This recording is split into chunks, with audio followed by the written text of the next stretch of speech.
Well, Lebanon's been taking one hit after another for the past 18 months. As you know very well, there's been a very severe financial crisis that's only been made worse by this pandemic, which has hit countries across the globe that were much, much stronger position than Lebanon was to start with. So currently we're more than 2 weeks now into a 24-hour lockdown that's trying to contain this massive, massive surge of coronavirus infections that kicked off around the Christmas holidays and really hasn't let up very much. So 2 weeks into this lockdown, we've seen a reduction in the number of new cases, but hospital ICUs are still completely full and the death rate's still really quite high. So around 50 people died yesterday, and we hit records of over 70 people dying in a day during last week. So the situation is really very critical. And as you mentioned, this has already begun to result in unrest. After you tell people that they can't work all day for more than 2 weeks, and a lot of people here are reliant on daily work, and there's very, very little government help to tide them over until the lockdown ends, then you are going to see protests and unrest, as we've seen in Lebanon, really over the course of the last 18 months, ever since October 2019, when those mass demonstrations kicked off. We've seen sporadic outbursts of protest. But last week, the violence in Tripoli was kind of different. Like, it was much more like rioting, or what looked like a lot of rioting to us. Things like the municipality building were burnt down. There's been 17 arrests made in connection with violence during the protest, but security forces definitely did also respond very harshly. And at least one man has been reported to have died in those clashes, allegedly in relation to an armed fire. To live fire used by the security forces. So the situation does feel quite tense in Tripoli, but there's also been small outbreaks of protests in other cities and towns in Lebanon. So it's not just contained to Tripoli. I want to follow on to that, Chloe, because you and I know very well, let's not kid ourselves, that when it comes to what the government's able to do in terms of affecting change in a positive way in Lebanon, it's extremely limited.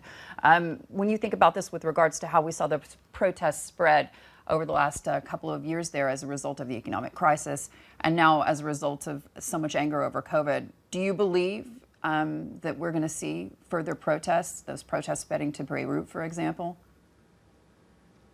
Well, it's hard to predict because the weather often has a lot to do with this, right? So, rain and storms have a tendency to dampen protests, but there's a very good chance that these will spread further, especially if the government continues to be unable to respond to the needs of people.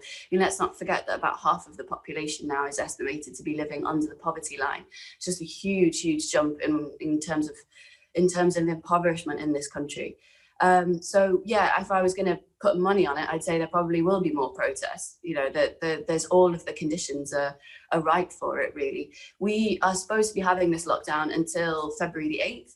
But of course, the government will have the decision, will take a decision on whether or not to extend the severe lockdown or whether to loosen restrictions at that point. But with the ICU still full, they're going to have a really difficult job to decide whether to give air to the economy or whether to try to make sure those infection rates stay lower.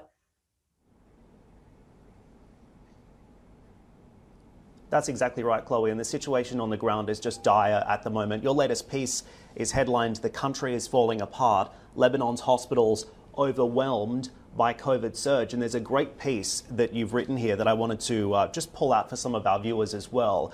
You write that with everything from equipment to medicine in short supply, Lebanon's medics say they're on the edge of the Italy scenario, making life or death decisions about who should receive scarce medical resources as coronavirus cases surge after the Christmas holidays.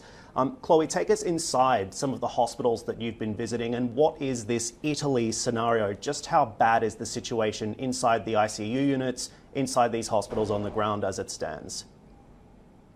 So Lebanon's medics have done an incredible job just to try to keep up with the demand for ICU capacity. They've been increasing the size of these units, like bit by bit, as more and more patients have come in. But at a certain point, you just reach a limit where you can't do more than what you're doing. And what medics said to me repeatedly during these interviews was that the thing they really, really fear is having to make a decision about who to give a ventilator to, who to give an oxygen compressor to, because they don't have the kinds of resources that they need to treat patients all of them. They don't have the resources they need to treat all of them. That's what they're really, really afraid of. And during the course of my reporting for one of the hospitals that we were reporting on, they reached that moment. They found that they didn't have enough ventilator-like equipment to treat people, and they had to make a decision between two patients. And that's just the absolute nightmare scenario for any doctor. And as we know, Lebanon has been experiencing grave medical shortages for a number of months now. That's related to subsidies issues, really, surrounding the fact that the currency here is devalued so rapidly that now the fixed price of medicine can't really be sustained by medical importers and the pharmaceutical companies. So when you're bringing medicine in, it's costing you 8 times more than it would have done in the past, and that differential is being borne by the central bank to a certain extent, but that involves a lot of process to do that subsidy, so that you get the result is delays. So not only do hospitals have a shortage of ventilators and things like that, which we've seen in other parts of the world when demand surges for these things, as it has here, they're also struggling with the fact they don't always have all the basic medications that they need.